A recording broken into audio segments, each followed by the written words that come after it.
Hello दोस्तों, स्वागत है आप सभी के आईटीएस क्लासेस में।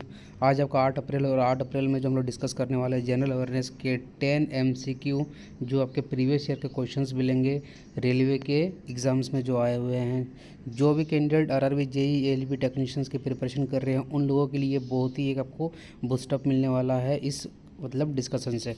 तो आप क्या कर सकते हो, बहुत सारे लोग बोल रहे थे कि सर इसका जो है डॉक्यूमेंट्स पीपीटी भी हमको प्रोवाइड करवा दीजिए ताकि जो है हमारा रिवीजन भी हो सके। तो मैं आपको जो है टेलीग्राम ग्रुप जो हमारा एटीएस क्लासेस है उस पर मैं आपको प्रोवाइड करवा दूंगा, लेकिन मेरी सलाह यही रहेगी कि आप एक अलग से जो है नोटबुक बना लो, ठीक है, और डेली बेसिस पे जो मैं क्वेश्चंस करवा रहा हूँ उन क्वेश्चंस को नोट करते चले जाओ, ताकि क्या होता है कि जब आपकी एग्ज़ाम आती है तो आपको रिवीजन करने में आसानी होगा। नहीं तो फिर इतने सारे आप सब्जेक्ट पढ़ते हो, सबकी जब पीपीटी और डॉक्यूमेंट्स आपकी पीडीएफ फाइल में रहेगी तो फिर उस टाइम पढ़ने में आपको बहुत ही दिक्कत होती है। तो चलो आज का डिस्कशन स्टार्ट करते हैं और धीरे धीरे 10 को हम लोग बढ़ा के 15 करेंगे, जैसे जैसे आप लोग इंगेज होते जाइएगा और आपका जैसे जैसे फीडबैक अच्छा हमको मिलते जाएगा, ठीक है।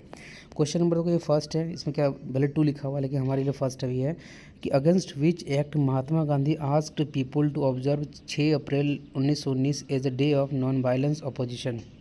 तो भाई नॉन वायलेंस अपोजिशन है 6 अप्रैल 1919 ब्रिटिश के द्वारा एक ऐसा कानून पास किया गया था जिस कानून को जो है ना काला कानून भी कहा जाता है, उसको बोलते हैं क्या, राउलेट एक्ट। इसके द्वारा क्या बताया गया था कि ये 19 मार्च आपका 1919 को भारत में ब्रिटिश सरकार द्वारा भारत में उभर रहे जो राष्ट्रीय आंदोलन था उनको किसी भी बिना रीज़न में जो है अरेस्ट करने का जो है मतलब ये एक तरह से बोल सकते हो ये पारित किया गया था ब्रिटिश सरकार के द्वारा, इसलिए इसको काला कानून भी कहा जाता है। तो कुछ लगा क्वेश्चन कि राउलेट एक्ट जो होता भैया कब आपका जो पारित हुआ था, तो ये 6 अप्रैल 1919 और इसी को काला कानून भी कहा जाता है। और ये किसकी अध्यक्षता में हुई थी, सिडनी रॉलेट की अध्यक्षता में जो है ये सेडिशन समिति की सिफारिशों के आधार पर ये बनाया गया था, ठीक है, कि जो नए नए अपने आंदोलनकारी निकल रहे थे उनको बिना किसी वजह अरेस्ट करके उनको भाई जेल में डाल देना था। अगला क्वेश्चन देखो क्या है कि the reserve bank of India was established in. तो आरबीआई हमारा पता है कि भाई ये नेशनल बैंक है और यही जो है सारे बैंक जो हमारे कंट्री में रहते हैं उनको ये करता है, रेगुलेट करता है। और आरबीआई के द्वारा अलग अलग चीज़ है, रेपो रेट हुआ, रिवर्स रेपो रेट हुआ, एसएलआई, ठीक है। इससे ये सब चीज़ें अगर टर्म आपको नहीं पता तो धीरे धीरे हम लोग जब डिस्कशन करेंगे तो सारी चीज़ आपको पता चल जाएगी। तो ये सब सारी चीज़ें जो है आरबीआई के द्वारा जो है ये मॉनिटर किया जाता है। तो रिजर्व बैंक ऑफ इंडिया जो है इस्टेब्लिश किया गया था 1935 में। अब ये देखो जो सेंट्रल ऑफिस इसका है रिजर्व बैंक जो है इनिशियली कोलकाता में था, लेकिन अभी जो है परमानेंटली ये कहाँ पर है, मुंबई में 1937 में शिफ्ट कर गया था। मतलब आरबीआई का पूछ लेगा हेडक्वार्टर कहाँ है तो कहाँ बोलोगे, मुंबई में था, मुंबई में, ठीक है। उसके बाद आरबीआई को जो नेशनलाइज कब किया गया था ये क्वेश्चन में पूछा जाता था, ये 1 जनवरी 1949। और आप मुझे अभी ये बताना कि इसका टाइम जो है 2024 में कौन है, आरबीआई का जो है गवर्नर कौन है, ये कमेंट सेक्शन में ज़रूर बताना, ठीक है।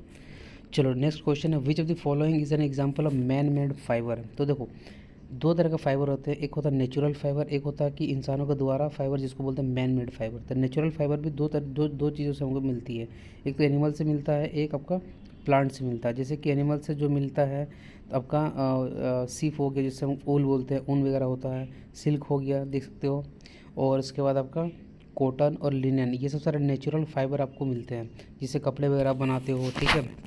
और रेन जो होता है ये मैन मेड फाइबर होता है, इसलिए इसमें पूछा गया था कि मैन मेड फाइबर का एग्जांपल कौन सा, रेन है। बाकी ये सिल्क हो गया, लिनन हो गया, जूट, ये कैसे हैं ना, ये सब सारे जो है नेचुरल फाइबर है। अगला क्वेश्चन देखते हैं क्या है कि which of the following is an incorrect pair of abbreviation and it's full form. तो डीबीएमएस का मतलब क्या होता है, डाटाबेस मैनेजमेंट सिस्टम। आरएम का मतलब होता है रैंडम एक्सेस मेमोरी, एक होता है रोम, रीड ओनली मेमोरी, ठीक है। और फैक्स का मतलब होता है फेसिमाइल। तो यूआरएल का मतलब होता है यूनिफॉर्म, आर से होता है रिसोर्स और एल से होता है लोकेटर। तो ये जो है गलत यहाँ पे बताया गया, इसलिए इसका आंसर हो जाएगा 2। आप मेरे दोस्त ये स्लाइड को पूरे अच्छे से क्या करो ना, इसको आप जो है स्क्रीनशॉट ले लो और आपकी जो नोटबुक है उसमें ये सारे फुल फॉर्म जो है एक साथ होने चाहिए ताकि आपका कंप्यूटर वाला भी टॉपिक धीरे धीरे हो जाए। जैसे पूछ लिया जाता है कि थोड़ा मैं इसको जूम कर लेता हूँ, देखो इसमें बहुत सारे इंपॉर्टेंट आपके यहाँ पे दिए हुए हैं फुल फॉर्म्स, ये आपके किसी न किसी एग्जाम में पूछे ही जाते हैं। रेलवे में तो बहुत ज़्यादा पूछा जाता है फुल फॉर्म कि जीपीएस का मतलब क्या होता है ना। ये ग्लोबल पोजिशनिंग सिस्टम हो गया। एमआईसीआर का मतलब क्या होता है, मैग्नेटिक इंक कैरेक्टर रिकॉग्निशन हो गया, ठीक है। मॉडम का मतलब मॉड्यूलेटर डिमोडेटर हो गया। ओएमआर का मतलब क्या होता है, ऑप्टिकल मार्क रीडर हो गया, ठीक है। इस तरीके से सारे जो है ये सारे फुल फॉर्म है। तो आप इसको क्या करो, स्क्रीनशॉट ले लो और अपना नोट्स में ये इंपॉर्टेंट फुल फॉर्म्स लिख लो, ताकि धीरे धीरे आपकी तैयारी भी इस तरीके से होती जाए, ठीक है। चलो अगला क्वेश्चन देखो क्या, which of the following is not a kharif crop. देखो एक होता है खरीफ और एक होता है रबी, ठीक है, और एक होता है जेद। खरीफ वो फसल होती है जो आपको जुलाई से अक्टूबर, मतलब बोल सकते हो गर्मियों के मौसम में देखने को मिलता है। रबी वो फसल होती है जो आपको ठंडे के टाइम में देखने को मिलता है, ये विंटर क्रॉप होती है, ठीक है। और ये जेद जो होती है समर क्रॉप होती है। खरीफ क्या होती है, मानसून क्रॉप होती है जिसमें हाई वाटर रिक्वायरमेंट होती है, ठीक है। तो इसको आप करेक्ट कर लीजिएगा। और जैसे अगर बात करते हैं हम लोग कि भाई खरीफ में कौन कौन सा आता है, तो खरीफ में आप यहाँ पे देख सकते हो सारे आपके जो एग्जाम्पल है इंपॉर्टेंट है, इसको भी आप नोट करके लिख लेना कि 3 तरह के जो फसल होते हैं खरीफ, जिसमें आपका जुलाई से अक्टूबर मंथ में होता है। राइस हो गया, मेज़ हो गया, ज्वार, बाजरा, सोयाबीन, कॉटन, ग्राउंडनट, जूट, उड़द दाल, मूंग दाल और तुअर दाल, ये सब सारे ही आपके खरीफ के फसल है। रबी के कौन से हो गए, वीट गेहूं जो होता है, बार्ली हो गया, ग्राम हो गया, पीस हो गया, मस्टर्ड हो गया। और जेद कौन कौन से, watermelon, musk melon, cucumber, vegetables and fodder crops, ठीक है। तो अगर कोई पूछ ले भाई कहीं पे कि बताओ राइस जो है वो किस तरह का फसल है, तो राइस कैसा फसल है, राइस आपका है खरीफ फसल। यहाँ पे क्या पूछा गया है कि which of the following is not a kharif crop. तो हमें पता कि जो वीट होता है ये कैसा फसल है ना, ये विंटर आपका क्रॉप है जो रबी फसल है। तो इसलिए ज्वार, बाजरा और पेडी, ठीक है, ये तीनों ही आपके कौन से हैं, ये तीनों ही आपके इसमें क्या पूछा, खरीफ कौन सा नहीं है, तीनों ही आपके खरीफ है, ठीक है। तो चलो आगे बढ़ते हैं, इसको भी स्क्रीनशॉट लेकर अपना नोट कर लेना। अगला क्वेश्चन में ये पूछा गया है कि which out of the 4 words listed there are alike in some manner and one is different. तो ये इसमें डिफरेंट कौन सा वो हमें बताना है। तो देखो यहाँ पे अफ्रीका लिखा हुआ है, इंडिया, ऑस्ट्रेलिया, यूरोप। तो आपको पता होना चाहिए कि अफ्रीका जो है एक कॉन्टिनेंट है, एक महादेश है। टोटल कितने महादेश है, टोटल 7 महादेश है। कौन कौन से, देखो एशिया महादेश जिसमें हम लोग रहते हैं और ये सबसे बड़ा महादेश है। यूरोप हो गया, अफ्रीका हो गया, साउथ अमेरिका, नॉर्थ अमेरिका, ठीक है। उसका दिया ऑस्ट्रेलिया हो गया, और आपका कौन सा बचा भाई, ये सब सारे आपके, और यहाँ पे अंटार्कटिका हो गया। तो ये सारे 7 आपके महादेश है, जिसमें अगर क्वेश्चन पूछ लिया कि सबसे बड़ा महादेश कौन सा, तो इसको बोलते हैं एशिया। एशिया सबसे बड़ा महादेश है, सबसे छोटा ऑस्ट्रेलिया। तो ये सबसे ऑड मैन आउट यहाँ पे क्या था, इंडिया था। इंडिया एक कंट्री है, ठीक है। चलो आगे बढ़ते हैं। अगला क्वेश्चन देखो क्या पूछा है कि इसमें भी हमको सेलेक्ट करना है, ठीक है, कि श्रीलंका यहाँ पे देखो लिखा हुआ, श्रीलंका के सामने क्या लिखा, आइलैंड। श्रीलंका एक आइलैंड है। आइलैंड का मतलब क्या होता है, आइलैंड मतलब होता है टापू। टापू मतलब कोई एक ऐसा ज़मीन जो चारों तरफ से पानी से घिरा हुआ है, और कोई एक ऐसा ज़मीन जो तीन तरफ से पानी से घिरा हुआ रहता है, उसको क्या बोलते हैं, उसको बोलते हैं पेनिसुला। तो देखो इंडिया, तो इंडिया हमारा किस तरह का कंट्री है ना, ये पेनिसुला कंट्री है। आप देख सकते हो कि इंडिया का जो है ये वाला पार्ट जो है ये खाली पानी से घिरा हुआ है, और बाकी ये वाला पार्ट जो है ज़मीन से सटा हुआ है। तो ये जो पानी वाला से घिरा हुआ है उसको बोलते हैं पेनिसुला, ठीक है। इंडियन पेनिसुला वाला जो पार्ट होता है ये वाला होता है। और टोटल 9 स्टेट यहाँ पे आते हैं। कौन कौन से आते हैं भाई, एक बार देख लेते हैं इसको भी। आप देख सकते हो यहाँ पे कि अगर हम लोग बात करते हैं जिसको हम लोग तटीय राज्य बोलते हैं, गुजरात हो गया, ठीक है, यहाँ पे महाराष्ट्र हो गया, उसके बाद आपका यहाँ पे गोवा हो गया, कर्नाटका हो गया, केरल हो गया, तमिलनाडु, आंध्र प्रदेश, ठीक है, उड़ीसा हो गया, और आपका यहाँ पे वेस्ट बंगाल हो गया। ये सब सारे क्या तटीय राज्य कहलाते हैं, ठीक है। तो आपको इंडिया का मैप भी अच्छे से आना चाहिए कि भाई आप किस स्टेट से देखो कि आपकी जो स्टेट है वो किस किस अदर स्टेट की बाउंड्री शेयर करती है, ठीक है। और इस तरीके से आपको ये सब सारी चीज़ें धीरे धीरे हम लोग क्लियर करेंगे। उसका देखो यहाँ पे पूछा कि who among the following represent the full authority of the Lok Sabha. Full authority of the Lok Sabha आपको पता होगा कि स्पीकर होते हैं, और अभी का स्पीकर कौन है भैया 2024 में, ओम बिरला, ठीक है। ओम बिरला जो है ये लोकसभा के स्पीकर है। और अगर पूछ लिया जाए कि बताओ प्रेसिडेंट हो चाहे वाइस प्रेसिडेंट हो, इनकी एज क्या होना चाहिए, ठीक है, मिनिमम योग्यता मतलब एज क्या होना चाहिए बनने के लिए, तो ये 35 ईयर होना चाहिए। स्पीकर आपकी, अगर प्राइम मिनिस्टर की पूछ लिया जाए, प्राइम मिनिस्टर कौन होता है भाई, जो लोकसभा के जो आपके नेता चुने जाते हैं, या विधानसभा के जो एमएलए होते हैं, इनकी जो एज होती है इलेक्शन के लिए वो 25 साल होती है। तो मैंने वही यहाँ पे लिखा हुआ है कि प्रेसिडेंट और वाइस प्रेसिडेंट के लिए चाहे गवर्नर हो, इन तीनों के लिए 35 ईयर है, ठीक है। उसके बाद आप यहाँ पर देख सकते हो कि राज्यसभा हो गया, राज्यसभा एमएलसी मतलब मेंबर ऑफ लेजिस्लेटिव काउंसिल, मतलब जिसमें विधान परिषद वाले जो राज्य होते हैं उनके लिए जो सदस्य होते हैं 30 साल की होती है। लोकसभा, एमएलए और चीफ मिनिस्टर, ये तीनों ही आपके क्या हो गए 25 ईयर्स, और सरपंच के लिए 21 ईयर्स। इसको भी आप नोट करके अपना रख सकते हो। पहला क्वेश्चन क्या कि who among the following is the author of the book the Indian struggle. देखो बुक से भी बहुत सारे क्वेश्चंस पूछे जाते हैं।